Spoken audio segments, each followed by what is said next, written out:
Labdien, man mīļā draugi!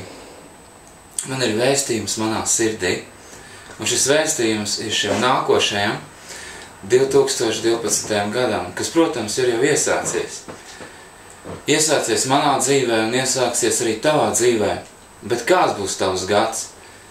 Bet ja es ielicu manā sirdī kaut ko tādu, kas tev ir jāzina, un tas ir mīlestība pret Jēzu, kas man ir gājis no gada uz gada, un esmu mīlējis Jēzu un sekojis Jēzu. Esmu dzīvojis. Es teicu, ka nesi.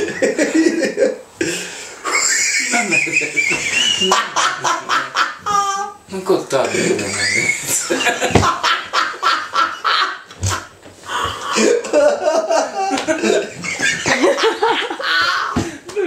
Nekad nesi.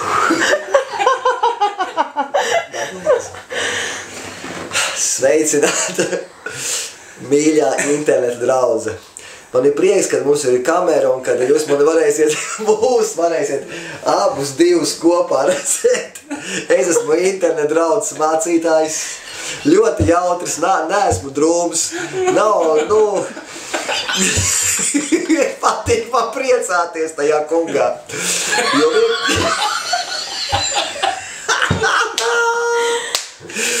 Jo es agrāk meklēju prieku visādās pasaulīgās izpriecēs, kā jūs saprotiet, nakts klubi, narkotikas, seks, rokenrolls, viss kaut kas, mašīnas, bet nebija tur tāda prieka, kā vienkārši tagad. Mēs atrodamies tagad Skotijā, 2012. gadā, un esam pilnīgi skaidrā, neesam vispārībā neko lietojuši.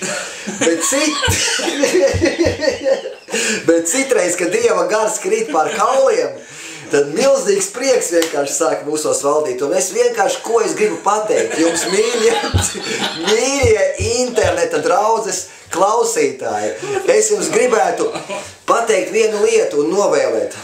Galvenais, neiekrītiet viltus pazemībā. Jo, ja jūs atrodaties viltus pazemībā, tas nozīmē, ka jūs bloķējat prieku. Tas, kas nāk no Dieva. Un Dievs jums saka šogad, 2012. gadā, esat dabīgi, kādi jūs esat.